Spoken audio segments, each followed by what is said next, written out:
Hello, everybody. Welcome back to the podcast. I am your host, Rachel Kramer, and this is The Bard and the Bees, where we talk about the great William Shakespeare, his legacy, his works, everything under the sun. And today we have a really interesting topic. We are going into consent.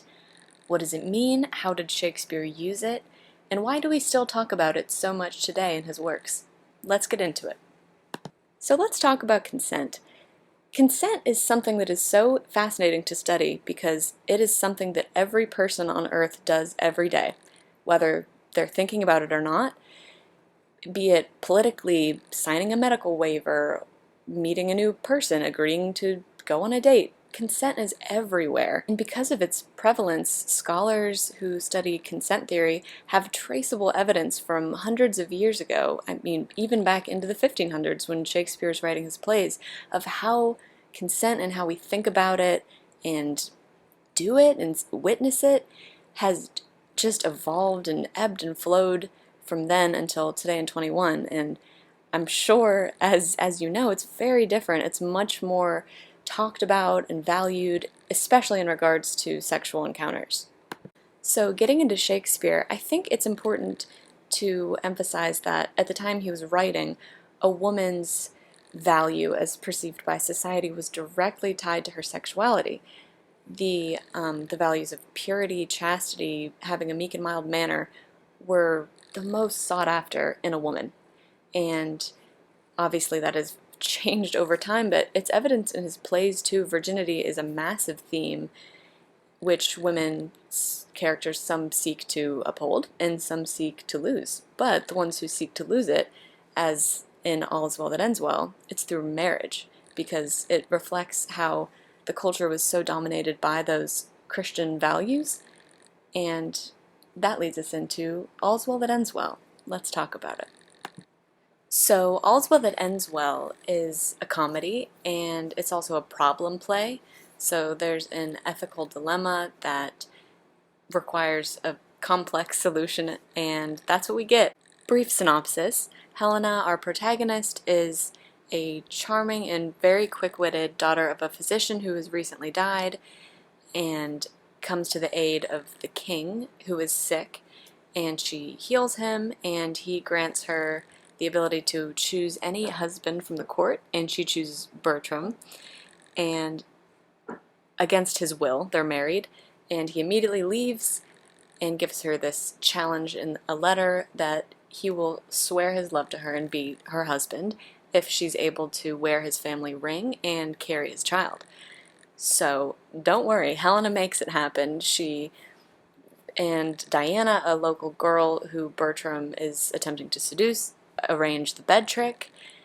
Helena follows through with it, and Bertram is tricked, and Helena fakes her death, and upon everybody's return to the court, there's a big grand reveal. Bertram is impressed and shocked, probably feels very cheated, and he swears his love to her, and therefore all's well that ends well. But is it? So this show is full of those themes that are great for students studying consent, because it handles those themes of the question of free will, chastity, virginity, morality, and it lays them out in a really interesting way. It honestly, when I watched it and read it, it came off as more of a tragedy than a comedy. Bertram has no free will, and Helena does, which is an interesting shift because it's typically the woman in the position of not having as much choice or agency, but Helena knows what she wants, she manipulates and gets it. Yes, she's successful, but her methods of getting to that success are really messy and problematic. It comes off like she picks and chooses which morals and ethics to uphold and which to forgo in order to get what she wants.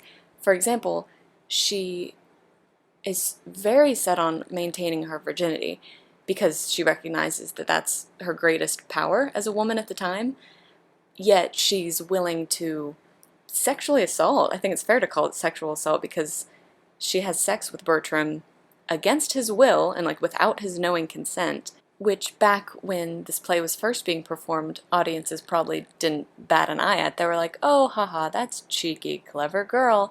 But in 2021, it's alarming and definitely raises some red flags about Helena's character and if we should support her and root for her, because typically heroes don't have to deceive in order to get what they want.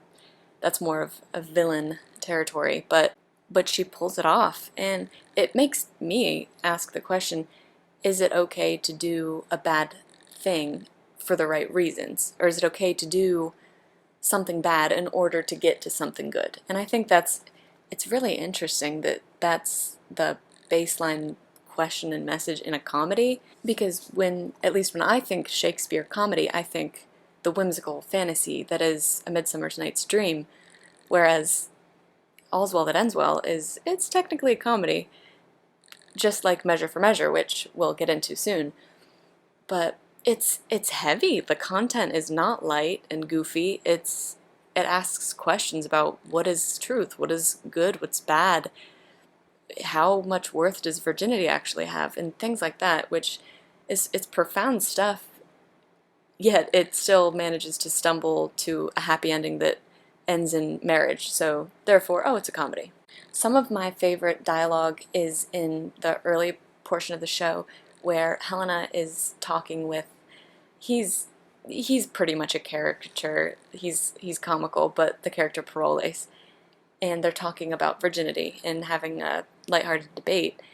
And Helena, this is another example where she's so bold. She doesn't, she doesn't give a care. She'll talk about it with anybody. And Paroles is telling her, oh, virginity has a shelf life. The older you get, the less valuable it becomes. And Helena shows that she values it, and she wants to use all the power that it gives to the best of her ability. She doesn't want to let it go to waste because she's smart and she is tactical, and she knows that because it's so valued, she has to be intentional about it and use it while she still has it. I like one line. She says, men are the enemy to virginity, which I thought was funny and cheeky. But I think that this was very keen of Shakespeare to include in the show, because I'm sure this was a very common discourse at the time among people of any social rank. Just that massive importance that was put on women to be these Mary-esque, like statues for purity and the chastity champions. Oh, I just came up with that. I kind of like that. Yet there's that super blatant double standard with all of the men in the show, specifically Bertram. I mean, he is certainly not a virgin. He pursues many women throughout the show, especially Diana. And it's an interesting just unalignment that Bertram doesn't respect consent, while he is the character in the show who has his consent taken away from him the most. I mean, first in the king's forcing of him to marry Helena when he doesn't want to, and secondly, in the bed trick, he has sex under deception, and we can especially see that he doesn't respect consent in his pursuing of Diana. She tells him no multiple times, and he is so persistent that it's very pushy, and he's not taking no for an answer, and she's forced to, I mean, maybe she does it for the money, but to participate in this bed trick, which goes against her morals as well, getting involved in this plot of lying, which, I mean, lying is a cardinal sin. It goes against her morals, but it's justified because it's being done in the name of love and under the umbrella of marriage. The use of religion in Shakespeare's writing about consent is really interesting too, which again we'll talk more about with Measure for Measure. But Helena does not shy away from using religious manipulation as well. In her initial meeting with the king, she emphasizes her weakness and wants to be used as a vessel to further his greatness and his health. She feeds his ego and goes as far as bringing God into it and the concept of having faith, and she goes as far as to put her own life on the line in order to convince the king and win his his acceptance in his faith. And by doing this, almost puts herself in the God position, or a missionary, a disciple, who testifies to the other party, the king, and convinces him to put his faith in her and her ideas, because she is so powerful and committed that she has the potential to save him and become part of his class, which she is not. And there's also, they handle classism, because Bertram certainly looks down on her, being from a lower socioeconomic status, and ties that directly to her value as a person, which is obviously frowned upon. That's very prejudiced.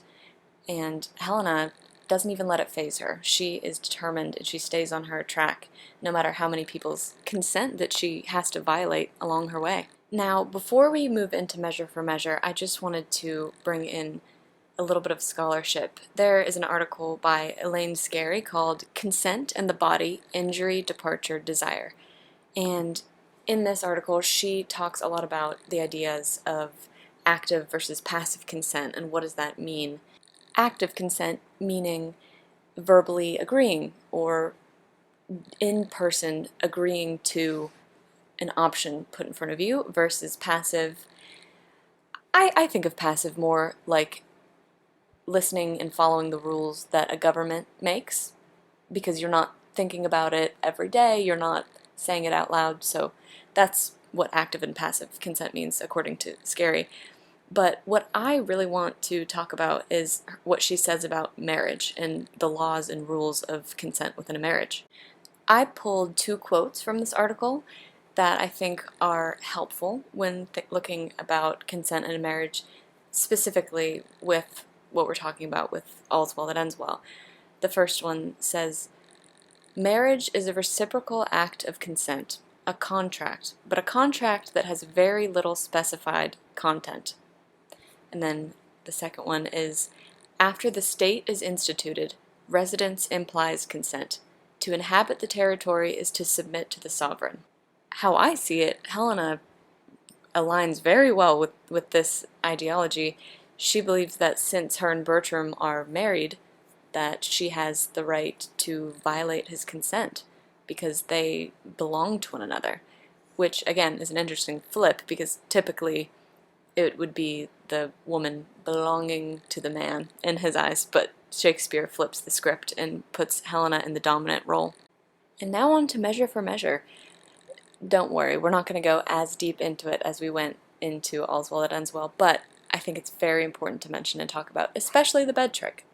So a little bit of background. It's another one of Shakespeare's comedies, and it's also a problem play. And the main conflict that you need to know is there is a corrupt person in power, Angelo, who exploits said power in order to get what he wants, which is sex with the beautiful, chaste Isabella, who ultimately organizes the bed trick to protect said chastity and to free her brother, who has been jailed for a quote-unquote sexual crime. So I think it's interesting that there are 2 different bed tricks in these shows, which are motivated by very different reasoning. Isabella's is to protect her chastity, which is her greatest love and her value, whereas Helena's is to lose hers. The idea of the bed trick as a whole, originating from Genesis, the story of Jacob and Rachel and Leah and Laban, it's very corrupt. It's based in deceit and emphasizes the power that sex has. Historically, the act of sex was so binding and important. There was such gravity placed upon it, which, side note, I think it's interesting to see how our culture has changed, you could say evolved or declined, in diminishing the value of sex, because these 2 plays show just how far these women were willing to go in order to get what they want, because they had to manipulate sex, because it was the end-all be-all. I think that by showing that 2 of his leading female protagonists, both Helena and Isabella, were reduced to facilitating and participating in Helena's case, in the bed trick, goes to show how little options women had back then. I think it's safe to say that as scholars today, we're very critical of female characters in Shakespeare. There's not an overwhelming amount of them, and the ones that are typically either killed, reduced to madness or insanity, or are forced to scheme and manipulate. I think it's safe to say that women historically, especially shown through these Shakespearean characters, were so limited in their opportunities that they had to make choices that would involve foregoing their own consent or the consent of others in order to succeed and sometimes survive. Now, to wrap things up today, I would like to consider what have we learned and what can we learn. Personally, on this go-around, I've noticed that historically consent was both everything and nothing. And we can see that in these characters of Helena and Isabella. Consent was both on a pedestal, it was the pinnacle of what they wanted to be. However, they also saw it as a tool they could use to manipulate to get what they wanted. And especially historically, I think that consent was seen as something that was easily malleable and formable to suit one's needs. And I think that today in 2021, we definitely have a reason to celebrate the strides that consent has taken. I mean, when I entered college, I had to take a course about consent in high school and elementary school. I remember learning about it. It's something that we talk about. There's ad campaigns that say no means no, and just enforcing the importance and the sacredness of it. I would say that it was sacred historically, and it is today, but in very different ways. I think that when you're considering consent, looking at these Shakespearean works as well as other literature from that era is crucial, and it's very helpful in garnering an appreciation and an understanding of the development of consent and how far that we have come as a society. Obviously, yes, we are not perfect. We still have issues, of violations of consent. However, it's taken more seriously today, and I think that that's wonderful. And with that, it's time to say farewell. Thank you so much for listening. This has been Rachel Kramer with The Bard and the Bees. Take it away.